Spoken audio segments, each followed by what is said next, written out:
tangga ini dianggap memfitnah mantan presidennya. Perempuan ini.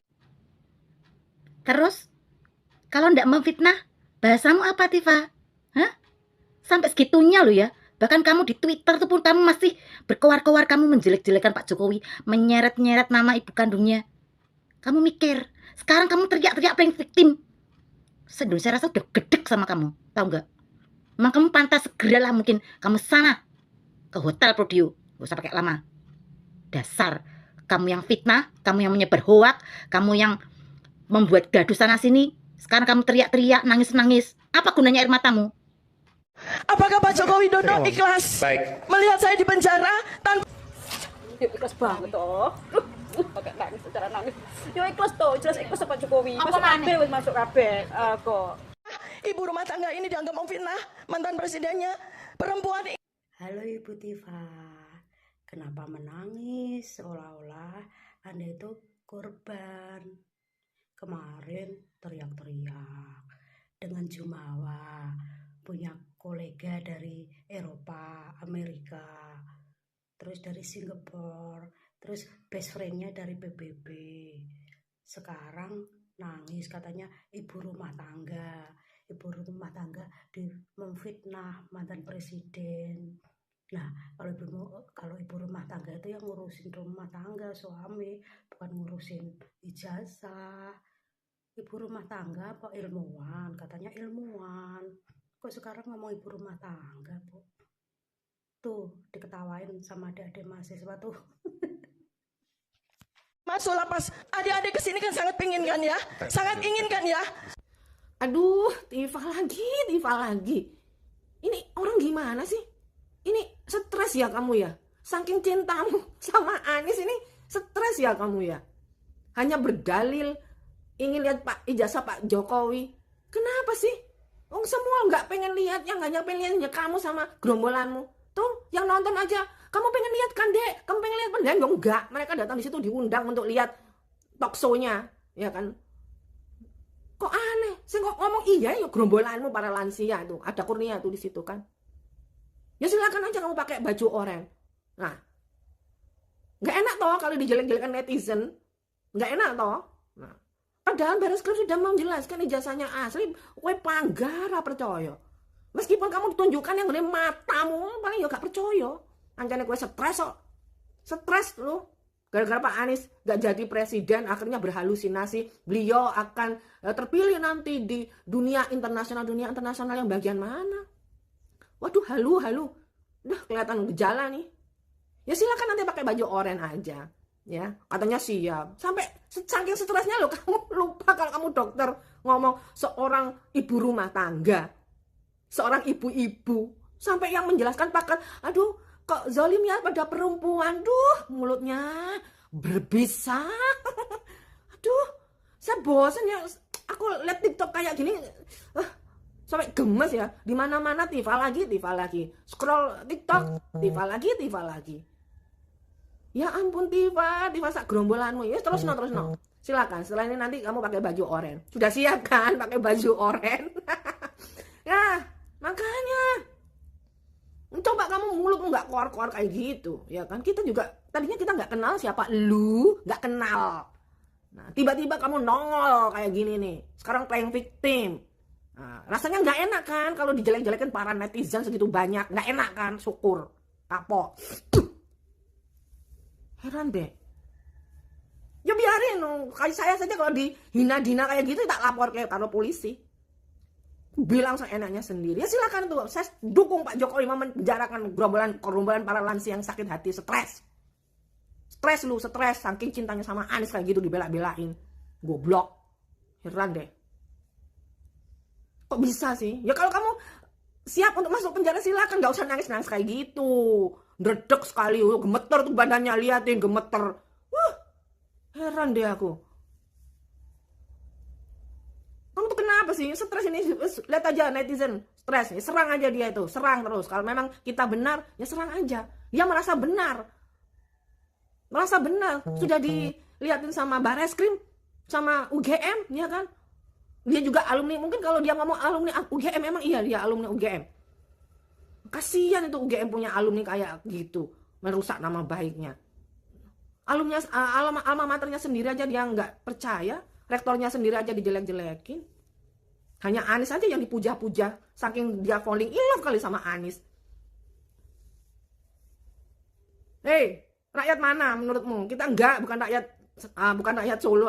Rakyat Solo paling sebagian, hanya sebagian segelintir, sekecil itu. Atau akun-akun bodongmu kuwi loh. Sampai ada akun-akun bodong yang nyerang ternaknya Mulyono. Yes, kita adalah ternak Mulyono. Saya bangga jadi ternaknya Mulyono. Yes.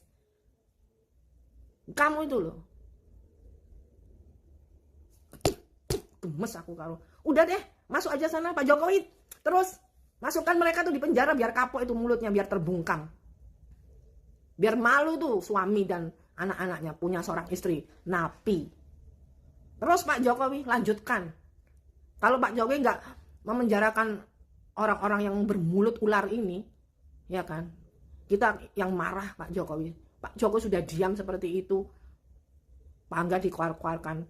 Ada yang bilang, oh ini semua bisa dibeli. Kalau mau Pak Jokowi seperti Pak Harto dulu bisa. Tinggal ngomong sama anaknya Gibran, dia kan wakil presiden. Gibran bisa dengan semena-mena suruh TNI, suruh siapa yang brogol kamu, menculik kamu, bisa. Tapi mereka enggak. Walaupun bagaimanapun Pak Jokowi kamu hina-hina seperti itu, Pak Jokowi masih sayang sama kamu, Tifa. Cuman ya sebagai orang yang dirinya dihina-hina, ya biarlah pengadilan yang menjelaskan. Biarlah pengadilan yang memutuskan siapa yang salah, siapa yang enggak. Nah sekarang kamu diserang netizen, diolok-olok netizen, ya terima dong. Terima. Diolok-olok sama netizen, terima dong lah. Mulutmu kayak ular kayak gitu. Syukurin, kapok. Sudah terpojok, terjepit. Sehingga satu-satunya jalan adalah pembenaran. Memang mereka semua ini orang-orang sakit jiwa. Tidak Kurnia, tidak Tifa, tidak Roy, sakit jiwa semuanya. Teman-teman pasti sudah mengikuti acara Inus tadi. Bagaimana si Tifa itu mengatakan apa? Saya ibu rumah tangga. Yang selama ini saya lakukan. Saya tidak pernah mengaku-ngaku lulusan mana, sekolah apa. Saya selalu bilang saya ibu rumah tangga. Dan saya punya hak untuk berbicara. Sementara selama ini si Tifa ngaku apa? Dokter. Belakangan karena dia ketahuan dokternya belum lulus, baru dia tunjukin ijazahnya sebagai dokter. Sekarang dia sudah kepepet, sudah kejepit. Ngomongnya apa? Saya ibu rumah tangga. Gak malu tuh dia. Ngaku-ngaku ibu rumah tangga. Pakai nangis-nangis. Stop, jangan nangis kamu dokter gadungan. Jangan kamu umbar air mata kamu itu. Kamu tahu Pak Jokowi lulusan UGM, cuma kamu memang sedang mencari-cari kesalahan. Kamu sedang ngerjain Pak Jokowi karena kamu sakit hati. Sakit hatinya apa sih? Ya gara-gara Anies dipecat. Kamu sakit hati. Terus apa? Untungnya kamu ngulik-ngulik ijazah Pak Jokowi. Untungnya adalah kamu sekarang masuk penjara. Harus, wajib walaupun kamu sudah nangis-nangis. Tidak ada maaf buat kamu. Kami rakyat nanti akan marah kalau sampai kalian tidak dipenjara. Untuk Kurnia, yang katanya advokat umat. Apa tujuan kamu ngulik-ngulik ijazah Pak Jokowi? Apa untungnya buat rakyat? Apa untungnya buat umat? Saya tanya nih, apa untungnya buat umat? Kamu pasti punya agenda. Jangan berdusta. Kok kamu bisa diundang sama Inus? Kamu bisa diundang? Ngetop kamu diundang. Kenapa selama ini orang-orang yang membela Pak Jokowi tidak diundang? Seperti saya juga ibu rumah tangga. Saya juga rakyat jelata, rakyat kecil, yang cuma bisa bersuara. Nggak pernah diundang sama TV. Kenapa kamu diundang? Dibayar berapa kamu? Nggak ngaku kamu dibayar. Makanya menyebut Tuhan. Demi Allah, saya tidak dibayar sepeser pun. Nggak usah sekarang bilang demi Allah, demi Allah. Sekarang tunjukkan ke kami, supaya kami percaya kamu bukan orang bayaran. Tunjukkan ke kami, rakyat jelata ini, yang meminta penjelasan kenapa kamu ngutik-ngutik ijazah Pak Jokowi. Jangan beralasan bahwa kamu hanya ingin membongkar siapa Pak Jokowi. Jangan beralasan begitu. Kenapa kamu tidak bongkar ijazahnya Soeharto? Kenapa kamu tidak bongkar ijazahnya Megawati? Kenapa kamu tidak bongkar ijazahnya SBY? Karena kamu gak ada kepentingan. Kalau Pak Jokowi kamu punya kepentingan. Kamu orang HTI. Kamu sama seperti Tifa, sakit hati. Karena ormas kamu dibubarkan. Nggak mungkin kalau tanpa kepentingan kamu ngutak-ngatik ijazah Pak Jokowi, nggak mungkin. Kami sebagai rakyatmu nggak percaya. Ngapain kamu ngutak-ngatik? Kalau mau adil, kalau memang kamu pingin kami ini rakyat percaya sama kamu, ketulusan kamu sebagai advokat umat, selidikin ijazah-ijazah presiden-presiden sebelumnya. Selidikin. Soeharto itu selidikin ijazahnya. SBY selidikin. Megawati selidikin. Jangan cuma Pak Jokowi. Ngapain kamu ngutak-ngatik ijazah Pak Jokowi? Giliran Pak Jokowi melawan kalian kebakaran jenggot semuanya. Walaupun kamu gak punya jenggot. Jenggot kamu di bawah. Bakaran kamu. Teriak-teriak di Inyus. Manggil orang kayak begitu, dibiarkan teriak-teriak. Memberi edukasi yang buruk buat masyarakat. Ngapain teriak-teriak? Untuk apa kamu teriak-teriak di TV? Yang elegan dong, baru ditunjukin borgol, udah teriak-teriak. Takut kamu sama borgol? Bentar lagi mau masuk penjara kan? Takut ngeliat borgol? Mampus. Makanya jangan ngutak-ngatik orang baik. Jangan kamu cari kesalahannya orang baik. Jangan kamu cari-cari kesalahannya orang baik. Pak Jokowi itu walaupun tidak melaporkan kalian ke polisi, tetap dibela oleh rakyat. Kami pasti akan melaporkan kalian juga. Tapi lebih afdol memang Pak Jokowi yang melaporkan. Jadi kalian semua langsung masuk bareng ke penjara. Pakai baju oranye. Motiar kamu.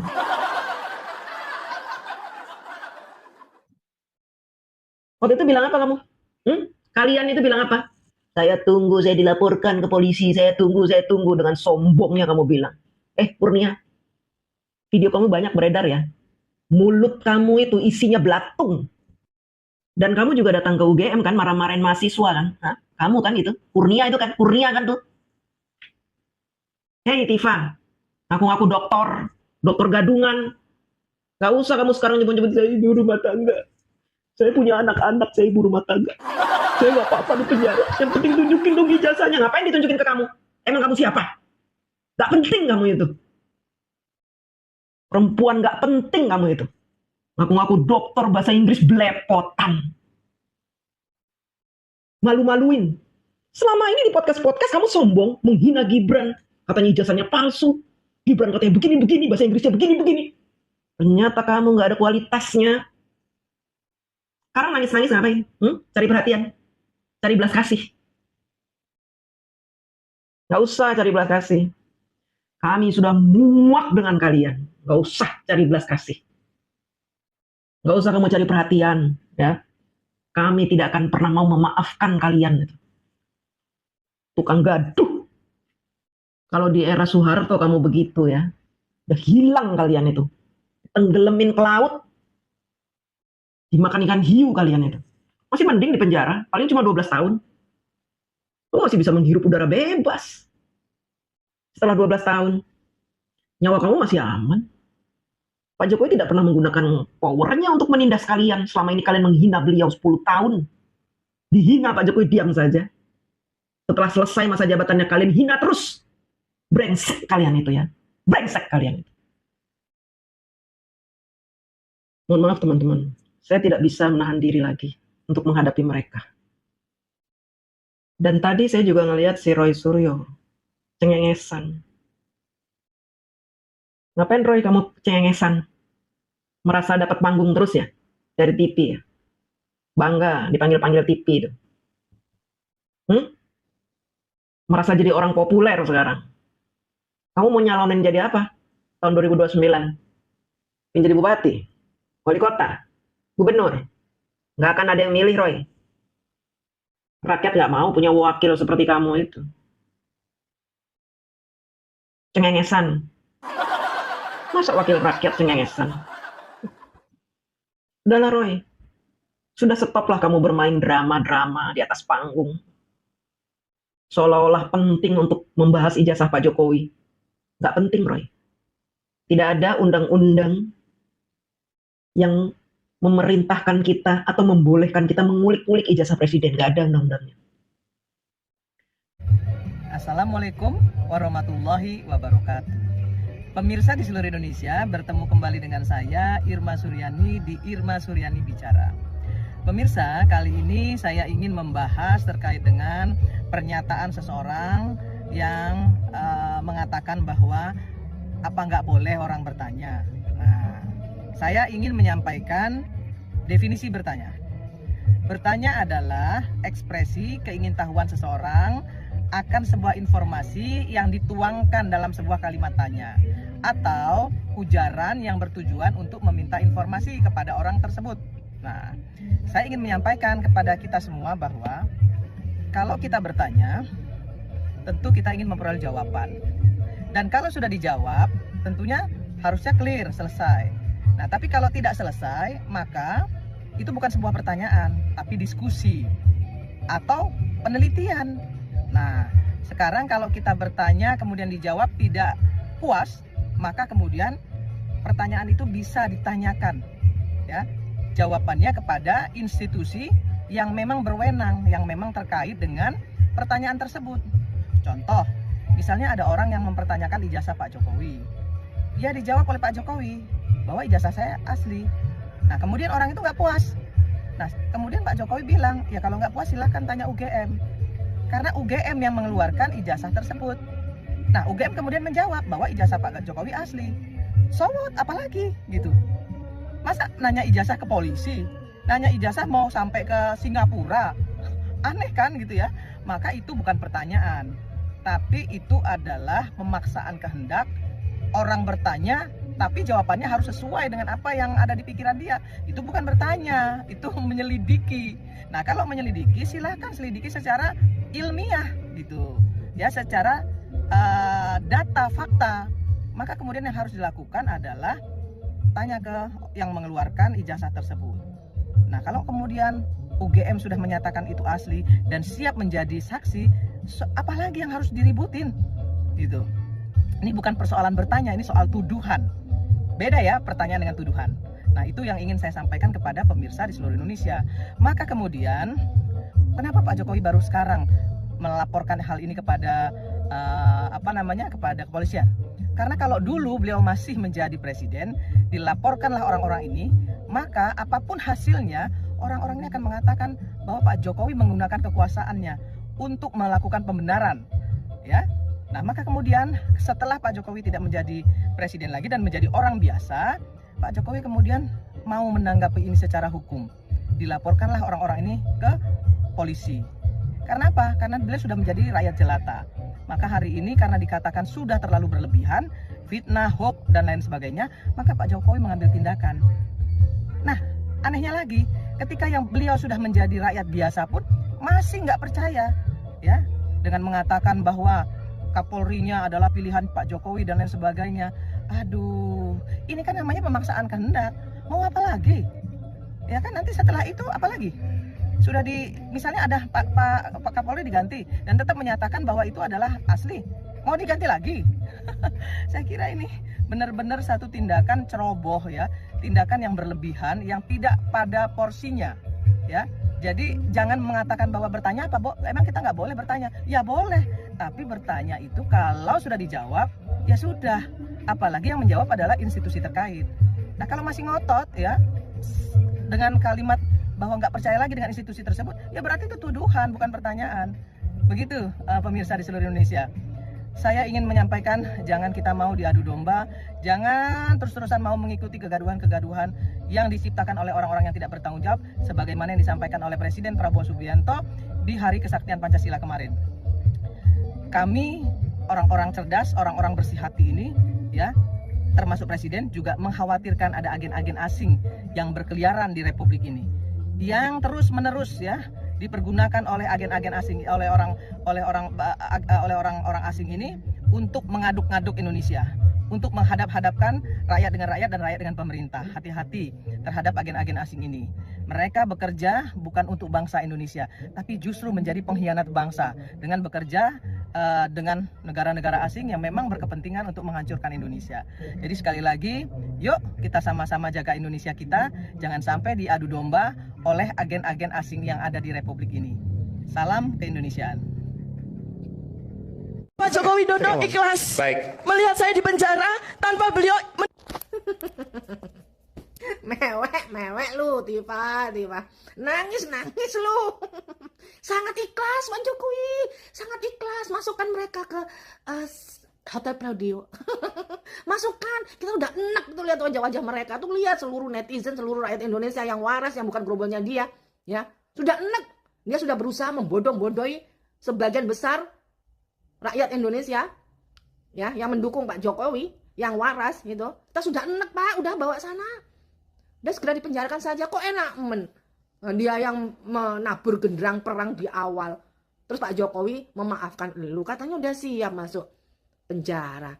Ya lakukan dong, lakukan. Nah, enak kan? Nah, kita juga nggak terima Pak Jokowi memaafkan dia. Nah, ntar kalau memaafkan dia tuh cangkemnya keluar-keluar terus Pak Jokowi. Cangkemnya keluar-keluar terus sampai kapanpun tuh, karena dia dendam, ya kan? Sekarang dia udah terkenal tuh. Jadi ya, saya mohon deh Pak Jokowi, lanjutkan. Kita ikhlas Pak, ikhlas. Seluruh rakyat Indonesia yang enak lihat dia, ikhlas Pak, masukkan aja ke penjara biar diem. Ya kan? Kita sudah capek Pak melihat TikTok isinya seperti itu terus. Kita pengen enjoy seperti dulu lagi, nggak ada gerombolan-gerombolan seperti itu. Lanjutkan Pak Jokowi, biarkan dia seperti itu. Tuh lagi si Kurnia itu, atas membawa-bawa nama umat-umat yang sebelah mana? Umat Yaman. Yang salah satunya tuh Saritem itu, yang mengatakan negeri para bajingan. Ini negeri Indonesia, bukan negeri para bajingan. Kalau kamu nggak suka di sini ya go away sana. Jangan heran aku. Kenapa sih ini ada orang lagi seperti ini nih? Enak saya lihatnya, sumpah enak Pak. Saya ikhlas Pak. Seluruh netizen juga ikhlas. Tuh mewek-mewek lu. Rasain, ya kan? Nah, nggak enak kan digituin, nggak enak. Makanya jangan jelek-jelekin orang, ya kan? Lagian Pak Jokowi itu punya salah apa sih sama kamu?